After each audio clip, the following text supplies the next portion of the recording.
Hello दोस्तों, आपका एक ही रिसर्च में स्वागत है। जी हाँ दोस्तों, आप दोस्तों किसी भी गवर्नमेंट एग्जाम की दोस्तों तैयारी कर रहे हो, उसमें से दोस्तों ह्यूमन बॉडी से रिलेटेड जो दोस्तों आपके क्वेश्चन आते हैं, तो उससे रिलेटेड दोस्तों हमने 100 क्वेश्चन रेडी किए हैं। और दोस्तों ये क्वेश्चन हर किसी एक ना एक एग्जाम में पूछे गए हैं। टॉप 100 प्रश्न है दोस्तों, और ये कई बार रिपीटेड क्वेश्चन है। तो आई होप कि दोस्तों ये वीडियो आपके लिए बहुत ज़्यादा इंपॉर्टेंट होने वाला है। तो दोस्तों पूरा वीडियो देखिएगा, और ये वीडियो अगर अच्छा लगे तो अपने किसी दोस्त के पास शेयर कीजिएगा जो दोस्तों गवर्नमेंट एग्जाम की तैयारी कर रहा है। तो चलिए शुरू करते हैं अपने वीडियो को दोस्तों। तो इसमें दोस्तों हमारा पहला प्रश्न आता है। क्या प्रश्न आता है इसमें दोस्तों? एक वयस्क मानव शरीर में कितनी हड्डियां होती हैं? एसएससी में दोस्तों ये कितनी बार दोस्तों? ये 3 बार पूछा गया प्रश्न है। तो कितनी होती हैं दोस्तों? ये क्या होती हैं दोस्तों? 312, 206, 208 या 300। तो इसका दोस्तों जो राइट आंसर हो जाएगा दोस्तों 206 होगा। नेक्स्ट प्रश्न की तरफ बढ़ते हैं दोस्तों। नेक्स्ट प्रश्न आता है, दूसरा नंबर हमारा प्रश्न आता है। और दूसरा नंबर प्रश्न क्या है दोस्तों? इसमें से जो हमारा प्रश्न पूछा जा रहा है, दूसरा नंबर दोस्तों, मनुष्य की खोपड़ी में कितनी अस्थियां होती हैं? बीपीएससी यानी बिहार पीसीएस में दोस्तों ये पूछा गया 1994 में। 8, 30, 32 या 34। तो दोस्तों इसका जो राइट आंसर हो जाएगा, जो मनुष्य में जो अस्थियां होती हैं यानी कि हड्डियां होती हैं, वो दोस्तों 8 होती हैं। नेक्स्ट प्रश्न की तरफ बढ़ते हैं दोस्तों। नेक्स्ट हमारा तीसरा नंबर प्रश्न आता है। तीसरा नंबर प्रश्न क्या है दोस्तों? इसमें से प्रश्न पूछा जा रहा है आपसे, मनुष्य के शरीर में पसलियों के कितने जोड़े होते हैं? जी हाँ दोस्तों, तो ये एमपीपीसीएस 1995 में पूछा गया है। कितने जोड़े होते हैं? 12, 10, 14 या 11। तो दोस्तों इसका जो राइट आंसर हो जाएगा वो आपका दोस्तों 12 जोड़ी होती है। नेक्स्ट प्रश्न की तरफ बढ़ते हैं। फोर्थ नंबर प्रश्न आता है। और फोर्थ नंबर प्रश्न दोस्तों इसमें से क्या है? इसमें दोस्तों फोर्थ नंबर प्रश्न पूछा जा रहा है, शरीर के सर्वाधिक प्रबल अस्थि किसमें होती है? एसएससी 2002 का प्रश्न है। तो दोस्तों इसमें जैसे ऑप्शन में आपसे पूछा जा रहा है, यानी कि ऑप्शन दिए गए हैं, तो कितने, यानी कि जांग में, जबड़े में, भुजा में या गर्दन में। ये दोस्तों पूछा जा रहा है। क्या पूछा जा रहा है? जांग में, भुजा में, गर्दन में, यानी कि शरीर के सर्वाधिक प्रबल यानी कि सबसे मजबूत दोस्तों हड्डी कौन सी होती है? तो ये दोस्तों किसकी हड्डी है? ये दोस्तों जबड़े की हड्डी होती है। नेक्स्ट प्रश्न की तरफ बढ़ते हैं। 5 नंबर प्रश्न आता है। 5 नंबर प्रश्न क्या है? मानव शरीर में किस भाग में सबसे छोटी हड्डी होती है? आरआरबी 2019 का प्रश्न है। कान, घुटने, अंगुली, नाक, इसमें से बताना है। तो इसका दोस्तों जो राइट आंसर हो जाएगा दोस्तों वो कान हो जाएगा। नेक्स्ट प्रश्न की तरफ बढ़ते हैं दोस्तों। 6 नंबर प्रश्न आता है। नंबर आता है, मानव शरीर में सबसे बड़ी हड्डी कौन सी है? जी हाँ दोस्तों, ऑप्शन है निहाई, या दोस्तों टोहला, या दोस्तों कान की हड्डी, या जांग की हड्डी। तो इसका जो राइट आंसर होगा दोस्तों फीमर, यानी कि दोस्तों जांग की हड्डी होती है। नेक्स्ट प्रश्न की तरफ बढ़ते हैं। 7th नंबर प्रश्न आता है। और 7th नंबर दोस्तों आपसे प्रश्न क्या पूछ रहा है? इसमें से दोस्तों टिबिया नामक हड्डी किसमें पाई जाती है? आरआरबी 2004 का प्रश्न है। खोपड़ी, टांग, भुजा या मुंह। तो दोस्तों इसका जो राइट आंसर हो जाएगा दोस्तों टिबिया नामक जो हड्डी टांग में पाई जाती है। फिर इसके बाद दोस्तों नेक्स्ट प्रश्न आता है। 8th नंबर प्रश्न आता है, मानव शरीर के किस अंग की हड्डी सबसे लंबी होती है? एसएससी 2003 में है। मेरुदंड में, जांग में, रिब केज में या भुजा में। तो दोस्तों इसका जो राइट आंसर होगा दोस्तों वो जांग होगा। फिर इसके बाद दोस्तों नेक्स्ट प्रश्न आता है। इसमें से क्या है दोस्तों? इनमें से कौन सी हड्डी मानव कान का भाग नहीं है? तो कौन सा कान का भाग नहीं है? 2020 का प्रश्न है। यदि स्थूणक का, या दोस्तों राकब का, या उर्स्थिस का, या दोस्तों कगुत का। इसमें से दोस्तों कौन सा नहीं है? तो दोस्तों कौन सा नहीं है ये आपको बताना है। तो दोस्तों ये यानी कि उर्स्थिस दोस्तों ये नहीं होगा। बाकी से दोस्तों ये सारी हड्डियां कान के से रिलेटेड है। फिर इसके बाद दोस्तों नेक्स्ट प्रश्न आता है। 10 नंबर प्रश्न आता है। क्या है? मनुष्य के जीवन काल में कितने दांत 2 बार विकसित होते हैं? कितनी बार विकसित होते हैं? बीपीएससी 1994 का प्रश्न है। 4, 12, 20, 28। तो दोस्तों कितने यानी विकसित होते हैं ये आपसे पूछा गया है प्रश्न में। और दोस्तों इसका जो राइट आंसर होगा दोस्तों वो 20 होगा। जी हाँ दोस्तों, मनुष्य के जीवन काल में तो दोस्तों यानी दोबारा जो दांत विकसित होते हैं दोस्तों टोटल 20 दांत होते हैं। फिर इसके बाद 11th नंबर प्रश्न आता है। 11th नंबर प्रश्न है, मानव शरीर में पाचन का अधिकांश भाग किस अंग में संपन्न होता है? यूपी पीसीएस 1991, आरआरबी 2005 में प्रश्न पूछा गया है। तो फ्रैंकियास, बड़ी आंत, छोटी आंत, या दोस्तों आमाशय। तो दोस्तों इसका जो राइट आंसर हो जाएगा वो दोस्तों छोटी आंत में दोस्तों ज़्यादातर है जो शरीर का पाचन होता है। 4 घंटे भोजन दोस्तों इसी में व्यतीत करता है, यानी छोटी आंत में। फिर इसके बाद दोस्तों नेक्स्ट प्रश्न आता है। नेक्स्ट प्रश्न क्या है? इस नेक्स्ट प्रश्न में दोस्तों ये पूछा जा रहा है आपसे, मानव शरीर का कौन सा एंजाइम कार्बोहाइड्रेट को तोड़ने में मदद करता है? एसएससी 2019 का प्रश्न है, यानी कि प्रोटीएजा, लाइपेज, या दोस्तों पेप्टीज, या दोस्तों एमाइलेज। ये आपको बताना है। तो दोस्तों इसका जो राइट आंसर होगा जाएगा वो एमाइलेज हो जाएगा। फिर इसके बाद दोस्तों नेक्स्ट प्रश्नों की तरफ बढ़ते हैं। नेक्स्ट प्रश्न आता है हमारा 13 नंबर प्रश्न आता है। 13 नंबर प्रश्न ये है कि पाचन क्षेत्र में भोजन के साथ मिलने वाला पहला एंजाइम कौन सा है? सीडीएस 2020 का प्रश्न है। ट्रिप्सन, सेलुलोज, पेप्सिन, या एमाइलेज। इसमें दोस्तों इसका जो राइट आंसर हो जाएगा फिर से क्या होगा? इसका दोस्तों एमाइलेज सही हो जाएगा। नेक्स्ट प्रश्न आता है दोस्तों 14 नंबर प्रश्न आता है। इसमें से क्या है?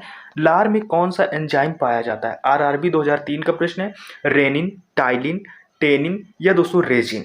तो दोस्तों इसका जो राइट आंसर हो जाएगा दोस्तों वो टाइलिन हो जाएगा। नेक्स्ट प्रश्न की तरफ बढ़ते हैं। 15 नंबर प्रश्न आता है और इसमें से क्या है, पेट में भोजन को पचाने के लिए किसकी खास आवश्यकता होती है? आरआरबी 2003, हवा, पानी, एंजाइम या दोस्तों खनिज। तो दोस्तों इसका जो राइट आंसर हो जाएगा दोस्तों वो एंजाइम है। फिर इसके बाद दोस्तों नेक्स्ट प्रश्न आता है, 16 नंबर प्रश्न आता है और 16 नंबर प्रश्न क्या है, लार किसके पाचन में सहायक होती है? जी हाँ दोस्तों, एसएससी 2011 और आरएस आरटीएस 2012 में पूछा गया है। तो किसके पाचन में सहायक, प्रोटीन, स्टार्च, फाइबर या वसा? तो दोस्तों इसका जो राइट आंसर हो जाएगा दोस्तों वो स्टार्च हो जाएगा।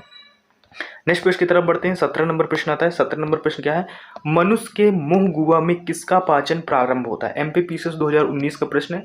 प्रोटीन, वसा, कार्बोहाइड्रेट या इनमें से कोई नहीं। दोस्तों इसका जो राइट आंसर हो जाएगा दोस्तों वो कार्बोहाइड्रेट है। नेक्स्ट प्रश्न की तरफ बढ़ते हैं दोस्तों। 18 नंबर प्रश्न आता है। 18 नंबर प्रश्न क्या है, निम्नलिखित में से कौन आहार नलिका है? एसएससी 2020 का प्रश्न दोस्तों। तो कौन सा दोस्तों आहार नलिका है? बाल्य ग्रंथि, कंठ नली या महानली या ग्रास नली? तो दोस्तों इसका जो राइट आंसर हो जाएगा दोस्तों वो ग्रास नली दोस्तों इसमें से आहार नलिका है। नेक्स्ट प्रश्न आता है यानी कि 19 नंबर प्रश्न आता है। 19 नंबर प्रश्न क्या है, पाचन क्रिया में प्रोटीन किस पदार्थ में बदल जाते हैं? तो किस में बदल जाते हैं? वसा में, ग्लूकोज में, एमिनो एसिड या अम्ल में या शर्करा में? तो इसका जो राइट आंसर हो जाएगा दोस्तों वो सही हो जाएगा दोस्तों एमिनो एसिड में। दोस्तों ये बदल जाता है पाचन क्रिया जिनमें दोस्तों प्रोटीन बदल देता है एमिनो एसिड में। फिर इसके बाद 20 नंबर हमारा प्रश्न आता है और 20 नंबर प्रश्न ये है, मानव शरीर में कौन सा अंग यानी ग्लाइकोजन के रूप में दोस्तों कार्बोहाइड्रेट को जमा करता है? आंत में, अमाशय में, अग्न्याशय या यकृत में? तो कौन सा दोस्तों ग्लाइकोजन के रूप में कार्बोहाइड्रेट को जमा करता है? तो इसका जो राइट आंसर हो जाएगा दोस्तों यकृत यानी कि दोस्तों लीवर बोलते हैं इसको। फिर इसके बाद दोस्तों 21 नंबर प्रश्न आता है और इसमें से क्या है, पित्त किसके द्वारा पैदा किया जाता है? यकृत, अमाशय, अग्न्याशय या दोस्तों ग्रहणी? पैदा किया जाता है यानी पित्तरस जो हमारे बॉडी में होता है दोस्तों पैदा कैसे होता है ये आपसे पूछ रहा है। तो इसका जो राइट आंसर हो जाएगा दोस्तों लीवर यानी कि दोस्तों यकृत द्वारा। फिर इसके बाद दोस्तों नेक्स्ट प्रश्न आता है 22 नंबर प्रश्न आता है। इसमें से क्या है, पित्त यानी बाइल जो लिखा है या बाइल जूस भी बोलते हैं, किसमें जमा होता है? पित्ताशय में, ग्रहणी में, यकृत में, प्लीहा में? इसका भी मैंने आंसर बताया दोस्तों, पित्ताशय में दोस्तों ये जो बाइल जूस होता है वो जमा होता है। फिर इसके बाद दोस्तों नेक्स्ट 22 नंबर प्रश्न आता है, ये है दोस्तों, मानव शरीर में किस अंग को शरीर का रासायनिक कारखाना कहा जाता है? किसे कहा जाता है? एसएससी 2019 यानी कि दोस्तों रासायनिक खजाना। तो दोस्तों फेफड़ा यानी कि दोस्तों यकृत, गुर्दा, पेट, इनमें से कौन सा है? तो दोस्तों इसमें से जो राइट आंसर होगा 22 नंबर का तो वो दोस्तों यकृत हो जाएगा। दोस्तों लीवर, इसमें 22 दो बार दोस्तों प्रश्न हो गए हैं, नंबर मिस्टेक है। फिर इसके बाद 23 नंबर प्रश्न आता है, पेस मेकर का संबंध किससे है? आरआरबी 2004 का प्रश्न है। गुर्दा, दिमाग, फेफड़ा या हृदय? तो दोस्तों पेस मेकर का दोस्तों जो संबंध किससे है? तो पेस मेकर का जो संबंध है दोस्तों वो हृदय से है। नेक्स्ट प्रश्न की तरफ बढ़ते हैं दोस्तों। 24 नंबर प्रश्न आता है। 24 नंबर है, पेस मेकर का कार्य क्या है? एसएससी 1999 में पूछा गया है। मूत्र बनाने का नियम, पाचन क्रिया का नियम, दिल की धड़कन को प्रारंभ करना या श्वसन की क्रिया प्रारंभ करना? तो दोस्तों जो पेस मेकर होता है वो इलेक्ट्रिक एक डिवाइस होती है दोस्तों जो दिल में इसको सेट किया जाता है दोस्तों, दिल की धड़कन को शुरुआत करना, प्रारंभ करना, जो दोस्तों हार्ट अटैक के मरीज होते हैं। 25 नंबर प्रश्न आता है, इसमें दोस्तों गति प्रेरक किससे संबंधित है? गुर्दा से, मस्तिष्क से, हृदय से या फेफड़े से? तो इसका दोस्तों जो राइट आंसर हो जाएगा 25 नंबर का वो दोस्तों हृदय से। गति प्रेरक जहाँ वर्ड आया दोस्तों बहुत टिपिकल वर्ड होता है, तो ये दोस्तों ये इसी से रिलेटेड होता है दोस्तों पेस मेकर से। 26 नंबर प्रश्न का आता है, किनकी भित्तियों पर रक्त द्वारा डाले गए दबाव को रक्तदाब यानी ब्लड प्रेशर कहते हैं? एसएससी 2002 का प्रश्न है। हृदय, शिरा, धमनी, कोशिका? तो इसका दोस्तों जो राइट आंसर हो जाएगा दोस्तों धमनी जो होता है दोस्तों ये दोस्तों यानी कि भित्तियों पर रक्त द्वारा डाले गए दबाव पर दोस्तों ये काम करते हैं यानी रक्त में काम करता है। 27 नंबर प्रश्न आता है, इसमें से क्या है दोस्तों, रक्तचाप को मापने के लिए किस उपकरण का उपयोग किया जाता है? ग्लूकोमीटर का, सिग्मोफोनोमीटर का, थर्मामीटर का या दोस्तों लैक्टोमीटर का? तो रक्त को मापने के लिए दोस्तों किसका यूज होता है? तो दोस्तों इसका जो राइट आंसर हो जाएगा दोस्तों यानी कि सिग्मोफेनोमीटर बोलते हैं इसको। फिर इसके बाद दोस्तों 28 नंबर प्रश्न आता है। एनडीए में पूछा गया लव डब ध्वनि किसकी प्रक्रिया के कारण उत्पन्न होता है? बड़ी आंत के, फेफड़े से, हृदय से या ग्रास नली से? ये आपको बताना है। तो 28 का नंबर का जो राइट आंसर होगा दोस्तों हृदय से लव डब ध्वनि भी दोस्तों बोलते हैं किससे प्रेरित होता है। 29 नंबर प्रश्न है, इसमें से 29 नंबर प्रश्न क्या है, यानी कि सिस्टोलिक और दोस्तों डायस्टोलिक शब्द का उपयोग किसके संदर्भ में किया जाता है? एसएससी 2019 का प्रश्न है। आंखों की दृष्टि में समस्याओं का पता लगाना, रक्त प्लेटलेट्स की गिनती, रक्तचाप को मापना या रक्त धमनियों का पता लगाना? तो दोस्तों इसका जो राइट आंसर हो जाएगा दोस्तों वो क्या है दोस्तों रक्त यानी रक्तचाप को मापना दोस्तों, यही इसका सही आंसर होगा। फिर इसके बाद दोस्तों नेक्स्ट आता है 30 नंबर प्रश्न आता है, और 30 नंबर प्रश्न क्या है, मनुष्य की समान स्पंदन दर यानी कि पल्स रेट क्या है दोस्तों। यानी कि 2 बीट प्रति सेकंड है, 80 से 90 बीट प्रति सेकंड है, 70 से 80 बीट प्रति सेकंड है, या 97 बीट प्रति सेकंड है। इनमें से आपको बताना है। तो दोस्तों इसका जो राइट आंसर होगा 30 नंबर का दोस्तों वो सही होगा दोस्तों 70 से दोस्तों 80 बीट। ये दोस्तों हमारा सही आंसर हो जाएगा। 70 से दोस्तों 80 बीट प्रति सेकंड होता है। फिर इसके बाद दोस्तों 31 नंबर प्रश्न आता है, एक यानी किशोरावस्था में मनुष्य में सामान्यतः रक्तदाब कितना होता है। तो कितना होता है, एसएससी 2015 का प्रश्न है और इम्पॉर्टेंट है। 180 या 280 mH के बराबर होता है, यानी 160 से 95, या 130 से 90, या 280 से 120 होता है। तो दोस्तों इसमें से एक किशोरावस्था में जो यानी मनुष्य के अंदर रक्तदाब या प्रेशर कितना होता है, तो वो दोस्तों 120 से लेके दोस्तों 180 होता है। 32 नंबर प्रश्न आता है, और 32 नंबर प्रश्न क्या है, मानव ब्लड यानी रुधिर का मतलब ब्लड होता है, पीएच कितना होता है, पीएच मान कितना होता है, 7.2, 7.8, 6.6 या 7.4। तो इसका दोस्तों जो मानव का जो ब्लड होता है उसका दोस्तों जो ये पीएच मान होता है वो 7.4 होता है। इसको दोस्तों क्षारीय बोलेंगे। फिर इसके बाद 33 नंबर प्रश्न आता है, मानव रक्त प्लाज्मा में प्रायः पानी की प्रतिशत मात्रा कितनी भिन्नता होती है। एसएससी 1999 में प्रश्न पूछा गया है। 60 से 64, 70 से 75, 80 से 82 या 91 से 92। तो दोस्तों इसका जो राइट आंसर हो जाएगा 33 नंबर का दोस्तों वो सही होगा दोस्तों। जो हमारे मानव की प्लाज्मा में दोस्तों जो पानी होता है वो 91 से लेकर 92% होता है। इसमें प्लाज्मा की बात हो रही है, पूरे बॉडी की बात नहीं हो रही दोस्तों। फिर इसमें से क्या आता है, रक्त में पाई जाने वाली धातु कौन सी है। एसएससी 2002 कैल्शियम, जिंक, सोडियम, लोहा। तो इसमें से दोस्तों जो 34 नंबर का जो राइट आंसर हो जाएगा दोस्तों लोहा दोस्तों, यानी कि हमारे ब्लड आरसीबी में पाया जाता है। 35 नंबर प्रश्न आता है, इसमें दोस्तों शरीर का कौन सा अंग रक्त उत्पन्न करता है। एसएससी 2019 का प्रश्न है दोस्तों। तो कौन सा दोस्तों, अस्थि मज्जा दोस्तों। ये दोस्तों क्या, ये ब्लड बनाता है, अस्थि मज्जा में दोस्तों ब्लड बनता है। ये भी क्वेश्चन कभी कभी आपसे पूछ लेता है। नेक्स्ट प्रश्न आता है यूपी पीसीएस 1994 का प्रश्न है, निम्नलिखित में से कौन सा कथन सही है। तो पहले हमें ध्यान से पढ़ना है।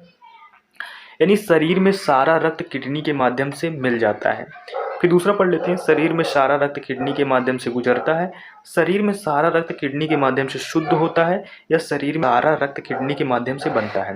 तो दोस्तों आप इसमें से नोटिस किए होंगे कौन सा दोस्तों सही है। तो किडनी का काम होता है दोस्तों ब्लड को शुद्ध करना। तो दोस्तों शुद्ध वर्ड दोस्तों हमारा किस में लगा हुआ है, तो शुद्ध वर्ड है दोस्तों जो ये शुद्ध इसमें लगा हुआ है। तो ये ऑप्शन दोस्तों सी हमारा सही हो जाएगा। नेक्स्ट प्रश्न की तरफ बढ़ते हैं। 37 नंबर प्रश्न आता है, मानव शरीर में खून की शुद्धिकरण की प्रक्रिया को क्या कहते हैं। बीपीएससी 2001 का प्रश्न है, डायलिसिस, हीमोलेसिस, या दोस्तों आस्मो यानी कि आस्मोसिस, या पैरालिसिस। ये आपसे पूछ रहा है। तो इसका जो राइट आंसर हो जाएगा दोस्तों वो क्या हो जाएगा, डायलिसिस बोलते हैं। यानी खून के शुद्धिकरण को डायलिसिस दोस्तों, कहाँ खून का शुद्धिकरण कहाँ होता है, किडनी में होता है। तो इस प्रोसेस को डायलिसिस बोलते हैं। फिर इसके बाद नेक्स्ट प्रश्न आता है 38 नंबर प्रश्न आता है, रक्त में लाल रंग किसके कारण होता है। यूपी पीसीएस 1990 का प्रश्न है। अब 1990 में यूपी पीसीएस में पूछा गया है, तो दोस्तों ये अभी आपके छोटे एग्जामों में पूछा जाएगा। प्लाज्मा में, हीमोग्लोबिन में, आरसीबी में, या डब्ल्यूबीसी में। तो किसके कारण होता है दोस्तों, ये आपसे पूछा गया है। तो इसका जो राइट आंसर हो जाएगा दोस्तों होमो यानी हीमोग्लोबिन की वजह से दोस्तों ये लाल कलर का होता है। फिर इसके बाद दोस्तों नेक्स्ट आता है 39 नंबर प्रश्न आता है। 39 नंबर प्रश्न क्या है, शरीर में हीमोग्लोबिन का कार्य क्या होता है। आरआरबी 2005 का प्रश्न है, ऑक्सीजन का परिवहन करना यानी ले जाना, जीवाणुओं को नाश करना, रक्त लापता का निवारण करना, या लौह का उपयोजन। तो दोस्तों इसका जो राइट आंसर हो जाएगा दोस्तों ऑक्सीजन का परिवहन करना, ऑक्सीजन को ले ढोने का काम दोस्तों ये हमारा दोस्तों हीमोग्लोबिन कार्य करता है। 40 नंबर प्रश्न आता है, और इसमें से क्या है, हीमोग्लोबिन किसका महत्वपूर्ण घटक होता है। यानी आरबीसी का, डब्ल्यूबीसी का, या दोस्तों पट्टिकाणु का, या दोस्तों जीव द्रव का। तो इसका दोस्तों जो राइट आंसर हो जाएगा दोस्तों आरसीबी दोस्तों सही होगा। ये दोस्तों महत्वपूर्ण घटक है दोस्तों हीमोग्लोबिन का। 41 नंबर प्रश्न आता है। 41 नंबर का है, कौन सी रक्त वाहिकाएं साफ रक्त फेफड़े को हृदय ले जाती हैं, हृदय से ले जाती हैं। फुसफुस धमनियां, हृदय धमनियां, या दोस्तों हद शिरा, या फुसफुस शिरा। तो इसका दोस्तों जो राइट आंसर हो जाएगा दोस्तों वो फुसफुस शिरा होगा। नेक्स्ट प्रश्न की तरफ बढ़ते हैं दोस्तों। नेक्स्ट प्रश्न आता है 42 नंबर प्रश्न आता है। 42 नंबर प्रश्न क्या है दोस्तों, किसकी सहायता से रक्त द्वारा ऑक्सीजन ले जाया जाता है। एसएससी 2002 का प्रश्न दोस्तों, लोहित कोशिकाएं द्वारा, बिम्बाणु या दोस्तों थ्रोम्बोसाइट द्वारा, या दोस्तों लसी काणुका यानी लसी काणुका दोस्तों यानी लिम्फोसाइट द्वारा, या श्वेत ताड़ू या ल्यूकोसाइट द्वारा। इनमें से आपको बताना है। तो 42 नंबर का दोस्तों राइट आंसर हो जाएगा दोस्तों वो सही होगा ऑप्शन है लोहित कोशिकाओं द्वारा दोस्तों। ये दोस्तों जो हमारा ऑक्सीजन को ले जाया जाता है रक्त के द्वारा। फिर इसके बाद 43 नंबर प्रश्न आता है, किसकी मौजूदगी के कारण शरीर के भीतर रक्त जमता नहीं है। तो किसी फाइब्रिन, प्लाज्मा, हीमोग्लोबिन, या दोस्तों हेपरिन। इसमें से आपको बताना है। तो इसका दोस्तों जो राइट आंसर होगा दोस्तों वो ऑप्शन दोस्तों हेपरिन की वजह से दोस्तों बॉडी के अंदर दोस्तों ब्लड नहीं जमता दोस्तों, ये हीट प्रोड्यूस करता है, इस वजह से दोस्तों ब्लड पूरा गर्म रहता है और इस वजह से वो जम नहीं पाता। 44 नंबर आता है, हमारे शरीर की कौन सी कोशिका मानव शरीर के सैनिक रूप से दोस्तों प्रसिद्ध है। यहाँ दोस्तों सैनिक रूप से इनको जाना जाता है। इसमें से दोस्तों श्वेत रक्त कोशिकाएं, बेसोफिल्स, लाल रक्त कोशिकाएं या दोस्तों इओसिनोफिल्स दोस्तों। तो 44 का दोस्तों श्वेत रक्त कोशिका। अब आपसे सैनिक पूछा गया है, सैनिक का काम होता है दोस्तों सुरक्षा करना बॉर्डर की। तो दोस्तों उसी तरह हमारे जो शरीर के दोस्तों जो शरीर होता है मानव शरीर, उसके बाहर दोस्तों जो हमारे बॉडी कीटाणु और जीवाणुओं से लड़ने की क्षमता दोस्तों आरबीसी देता है। जी हाँ दोस्तों, नहीं सॉरी जो डब्ल्यूबीसी देता है, डब्ल्यूबीसी को ही दोस्तों बोलते हैं श्वेत रक्त कोशिकाएं।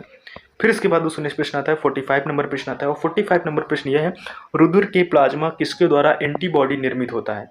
यानी यूपीपीसीएस 2015-5 का क्वेश्चन है दोस्तों, मोनोसाइट की वजह से, लिम्फोसाइट या दोस्तों इनोसेफिल की वजह या न्यूट्रोफिल्स की वजह से। तो 45 नंबर का जो राइट आंसर हो जाएगा दोस्तों वो दोस्तों यानी कि लिम्फोसाइट की वजह से दोस्तों जो हमारे ब्लड में प्लाज्मा दोस्तों एंटीबॉडी दोस्तों बनाता है। 46 नंबर प्रश्न आता है, क्या है, लाल रक्त कोशिकाओं के निर्माण के लिए शरीर का कौन सा अंग जिम्मेदार है। एसएससी 2020 यानी फेफड़े, हृदय, मस्तिष्क या अस्थिमज्जा। तो दोस्तों इसका जो राइट आंसर हो जाएगा दोस्तों अस्थिमज्जा राइट आंसर होगा। नेक्स्ट प्रश्न आता है 47 नंबर प्रश्न आता है 47 दोस्तों, आरबीसी का कब्रिस्तान किसको कहा जाता है। एसएससी 2011, यकृत को, अस्थिमज्जा को, प्लीहा को या दोस्तों परिशोधिका को। तो 47 नंबर का जो राइट आंसर होगा दोस्तों वो प्लीहा सही होगा।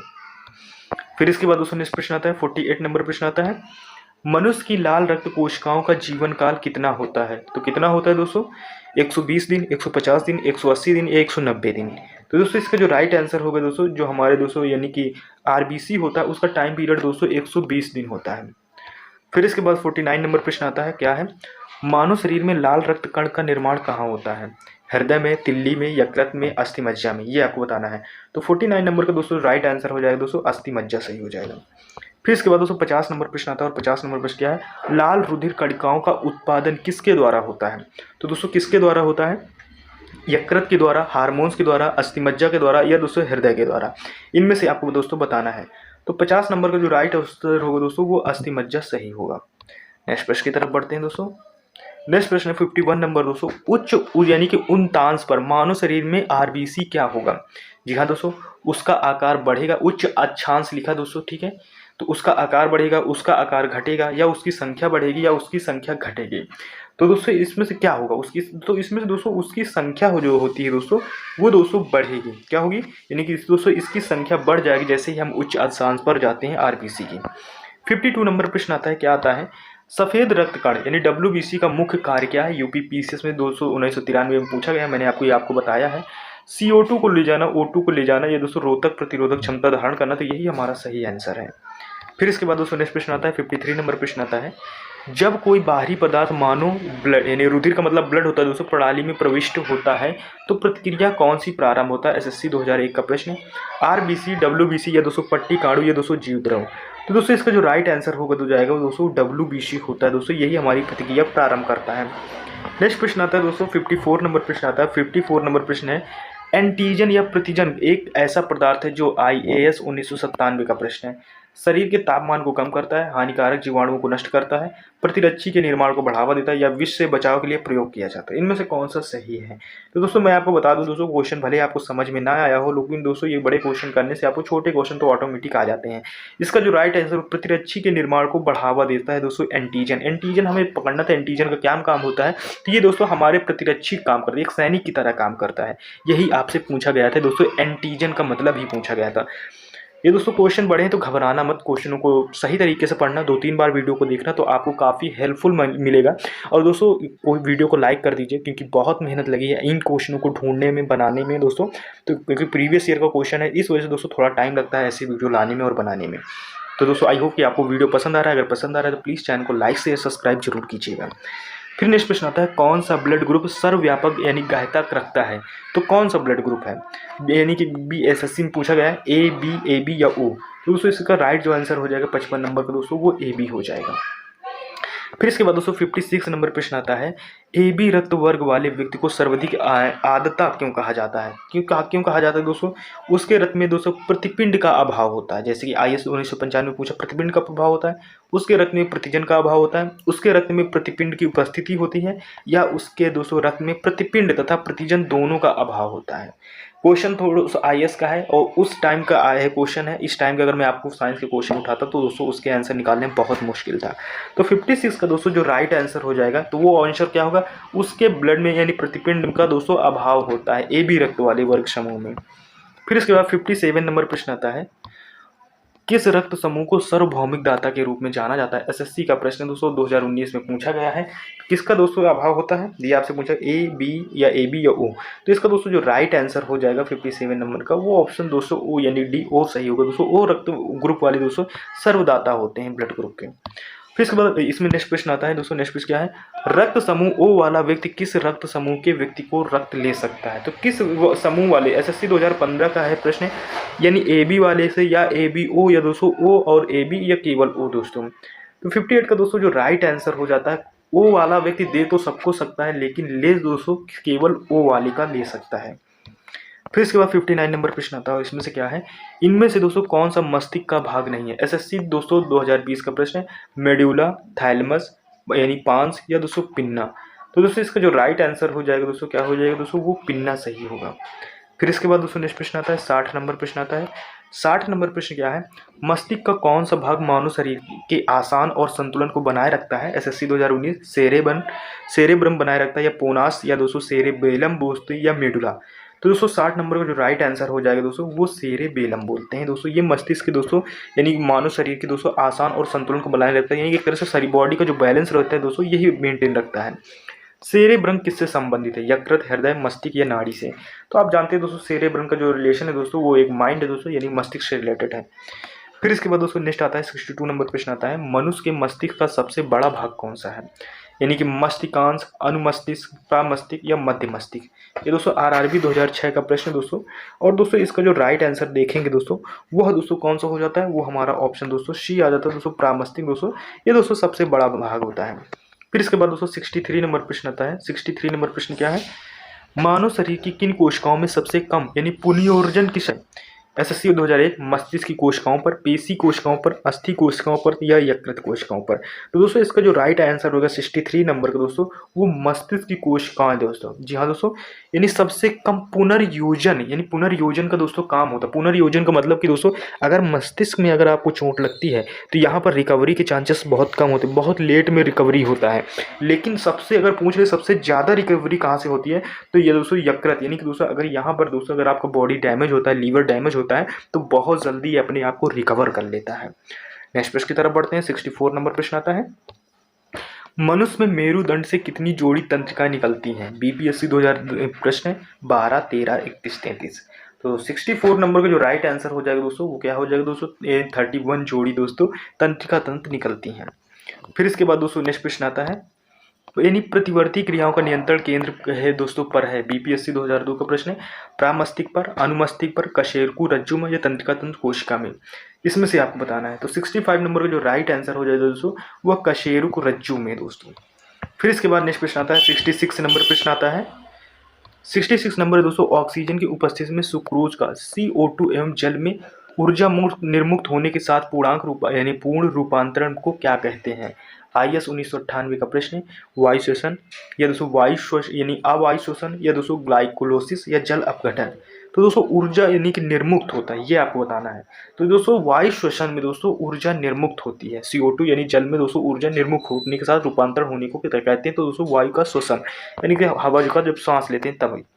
फिर इसके बाद हमारी छोड़ी हुई सांस हवा CO2 की मात्रा लगभग कितनी % होती है? 4%, 8%, 12%, 16%। फिर से एक बार क्वेश्चन पढ़ लीजिए, हमारी छोड़ी हुई जो सांस होती है, यानी कि हम सांस लेते हैं फिर इसके बाद जब छोड़ते हैं, हवा में CO2 की मात्रा लगभग कितनी होती है? तो कितनी होती है दोस्तों? तो 67 नंबर का जो राइट आंसर 4% CO2 होती है, बाकी दोस्तों हम ऑक्सीजन ही छोड़ते हैं। 4% मात्र दोस्तों कार्बन डाइऑक्साइड होता है। फिर इसके बाद दोस्तों क्रेब्स चक्र में किसका संश्लेषण होता है? RRB दोस्तों 2003 का प्रश्न है, लैक्टिक अम्ल, पायरुविक अम्ल, ग्लूकोज एक दोस्तों एटीपी या दोस्तों फेर्मिक अम्ल है, ये आपको बताना है। तो 68 का नंबर का जो राइट आंसर हो जाएगा दोस्तों वो ऑप्शन बी दोस्तों पायरुविक दोस्तों अम्ल। नेक्स्ट प्रश्न की तरफ बढ़ते हैं। 69 नंबर प्रश्न आता है। 69 नंबर दोस्तों स्तनधारी किस में दोस्तों यूरिया बनाते हैं? यकृत में, वृक में, प्लीहा में या मूत्राशय तह शैली में? तो दोस्तों इसका जो राइट आंसर है जो दोस्तों यूरिया बनता है दोस्तों वो हमारे लीवर में भी बनता है। फिर इसके बाद दोस्तों नेक्स्ट प्रश्न बनता है 70 नंबर प्रश्न आता है।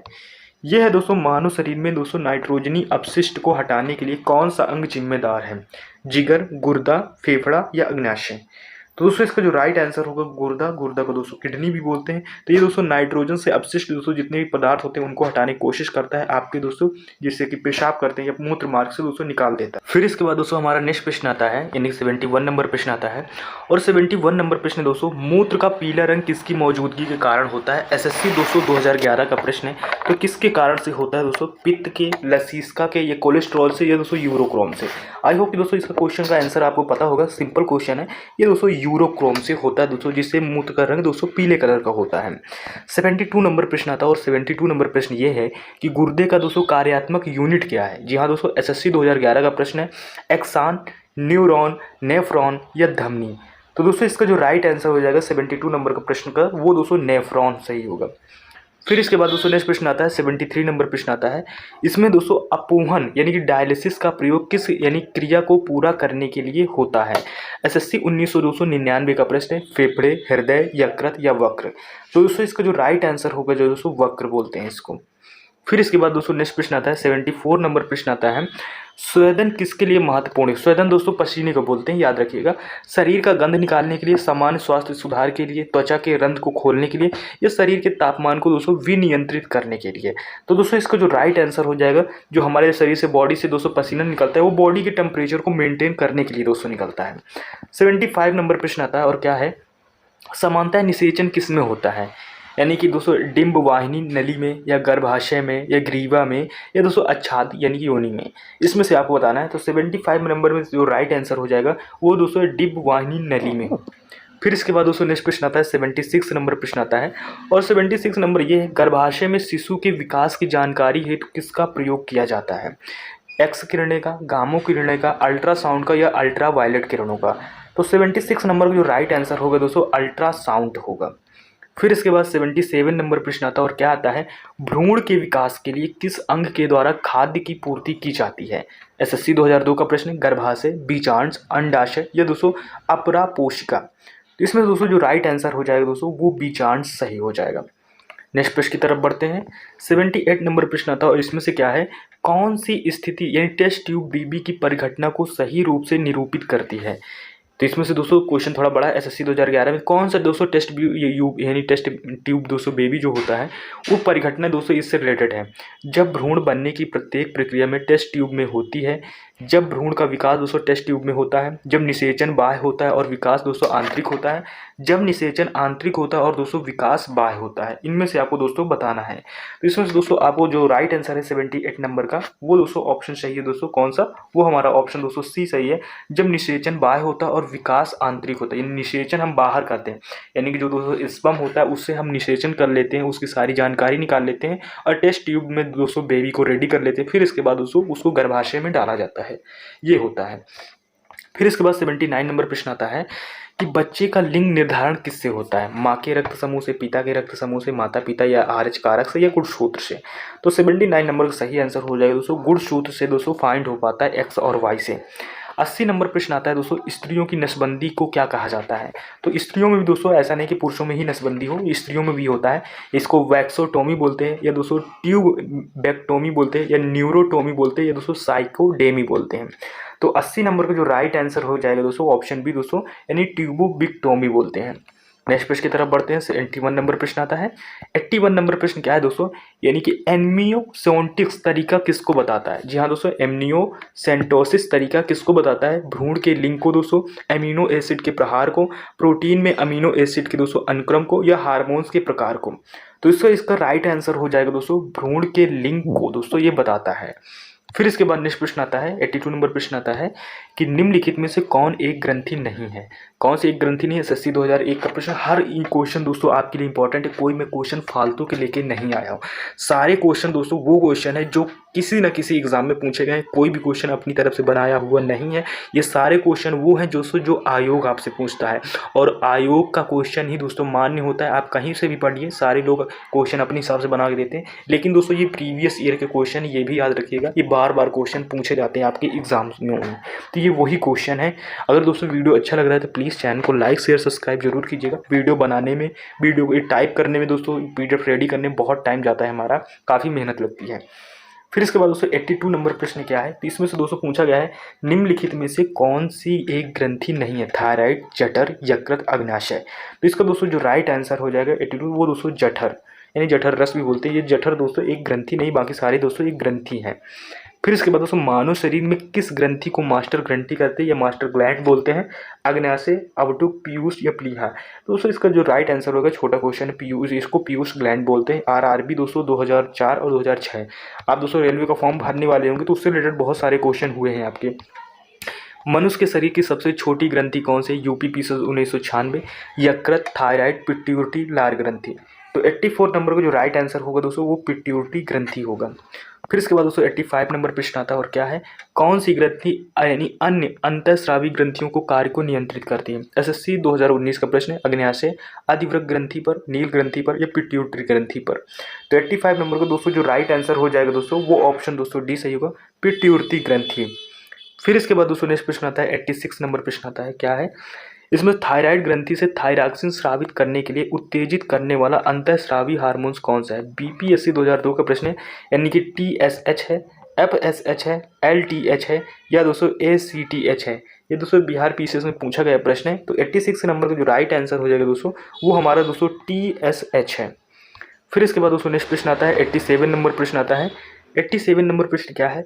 एक विशिष्ट हार्मोन्स को जिसकी कमी से यानी कि गलकंड या दोस्तों गॉइटर रोग हो सकता है, संश्लेषित करने के लिए किस अंतःस्रावी यानी कि एंडोक्राइन ग्रंथि का आयोडीन की आवश्यकता होती है? NDA 2015 का प्रश्न है।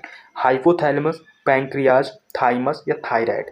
तो 87 नंबर का जो दोस्तों राइट आंसर हो जाए दोस्तों इसको थायराइड ग्लैंड्स बोलते हैं। फिर इसके बाद दोस्तों नेक्स्ट प्रश्न आता है, 88 नंबर प्रश्न आता है। इसमें से क्या है? किसकी यानी कुशंग क्रिया के कारण मानव शरीर में दोस्तों मिसीडीमा होता है? NDA 2004 का प्रश्न दोस्तों। अधिवृक्क ग्रंथि, अग्न्याशय ग्रंथि, यकृत या दोस्तों अवटुक ग्रंथि। तो 88 नंबर का दोस्तों राइट आंसर क्या होगा दोस्तों? अवटुक ग्रंथि। फिर इसके बाद दोस्तों नेक्स्ट प्रश्न आता है, 89 नंबर प्रश्न आता है, क्या है? अंतःस्रावी तंत्र का पेस मेकर किसको कहा जाता है? यानी थायरॉक्सिन को, कैल्सिटोनिन को, इंसुलिन को या एड्रेनलिन को। तो इसका जो राइट आंसर हो जाएगा वो दोस्तों थायरॉक्सिन हो जाएगा। फिर इसके बाद दोस्तों हमारा नेक्स्ट प्रश्न आता है 90 नंबर, पीनियल ग्रंथि कहाँ स्थित होता है? यकृत में, मस्तिष्क में, गुर्दे में या गर्भाशय में? तो दोस्तों इसका जो राइट आंसर होगा दोस्तों जो पीनियल ग्लैंड्स होती है ये हमारे मस्तिष्क में दोस्तों स्थित होता है। फिर इसके बाद 91 नंबर प्रश्न आता है, और दोस्तों किस हार्मोन्स को आयोडीन होता है? IS 1995 का प्रश्न है। थायरॉक्सिन, टेस्टोस्टेरोन या दोस्तों इंसुलिन या दोस्तों एड्रेनलिन। तो दोस्तों 91 नंबर का राइट आंसर हो जाएगा दोस्तों थायरॉक्सिन बोलते हैं, आयोडीन से रिलेटेड होता है। 92 नंबर प्रश्न आता है दोस्तों, इसमें से क्या है? कौन सी एक अंतःस्रावी ग्रंथि पीयूष ग्रंथि को स्वतंत्र कार्य कर सकती है? IS 1997, अवटुक, जनन ग्रंथि, अधिवृक्क ग्रंथि या दोस्तों परावटुक ग्रंथि। तो इसका जो राइट आंसर हो जाएगा दोस्तों वो परवटुक ग्रंथि हो जाएगा। नेक्स्ट प्रश्न आता है दोस्तों 93 नंबर प्रश्न आता है, शरीर में सबसे बड़ी अंतःस्रावी ग्रंथि कौन सी है? SSC 2011 का थायराइड्स, पैराथायराइड्स, एड्रीनल या दोस्तों पिट्यूटरी। तो दोस्तों इसका जो राइट आंसर हो जाएगा ऑप्शन ए दोस्तों वो क्या हो जाएगा? थायराइड ग्रंथि। फिर इसके बाद दोस्तों 94 नंबर प्रश्न आता है, और क्या है? कौन सा एक दोस्तों स्त्रीलिंग हार्मोन्स है? एस्ट्रोजेन या दोस्तों एंड्रोजन या दोस्तों ऑक्सिन या दोस्तों इंसुलिन।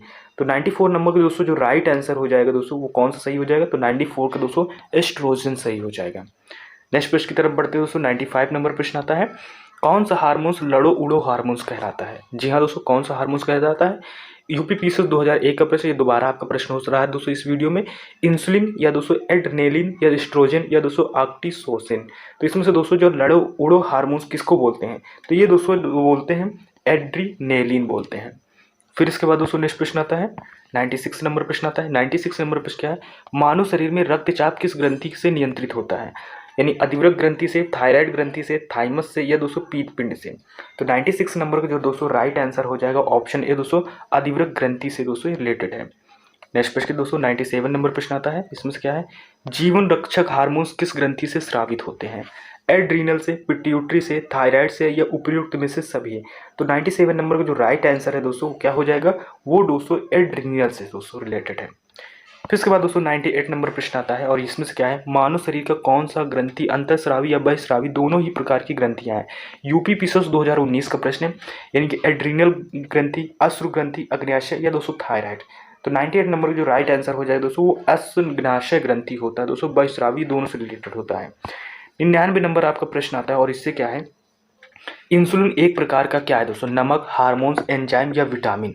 तो दोस्तों इंसुलिन एक तरह के दोस्तों हार्मोन्स है। इंसुलिन के दोस्तों इंजेक्शन भी लगाए जाते हैं, ये शुगर पेशेंट को लगाए जाते हैं। ये दोस्तों भोजन पकाने में दोस्तों यानी चीनी और शुगर को पकाने में दोस्तों सहायता करता है। नेक्स्ट प्रश्न आता है दोस्तों 100 नंबर प्रश्न आता है और इस वीडियो का लास्ट प्रश्न आता है। अगर दोस्तों आपको वीडियो अच्छा लगा है तो प्लीज़ चैनल को लाइक शेयर सब्सक्राइब कर दीजिएगा दोस्तों, क्योंकि ये हमारे लिए तो ये बहुत बड़ी बात होती है जब आप लाइक शेयर सब्सक्राइब दोस्तों हमारे चैनल को करते हैं। कंटेंट भी दोस्तों आपको गलत नहीं दिया है, कंटेंट आपके सारे दोस्तों सही थे, सारे क्वेश्चन प्रीवियस ईयर के थे। तो लास्ट क्वेश्चन है दोस्तों, इसमें से क्या है, थायराइड ग्रंथि का स्थान कहाँ है? यकृत, गला या दोस्तों आँख या इनमें से कोई नहीं? तो इसका दोस्तों जो राइट आंसर हो जाएगा 100 नंबर का दोस्तों, वो दोस्तों गला, यानी थायराइड ग्रंथि का स्थान दोस्तों गला है। और दोस्तों इसको ठीक करने के लिए दोस्तों आयोडीन नमक का यूज़ किया जाता है, आयोडीन नमक खाया जाता है। तो आई होप दोस्तों आपको वीडियो अच्छा लगा। अगर वीडियो अच्छा लगे तो प्लीज़ चैनल को लाइक शेयर सब्सक्राइब जरूर कीजिएगा। मिलते हैं नेक्स्ट वीडियो में, तब तक के लिए टेक केयर, बाय बाय, जय हिंद।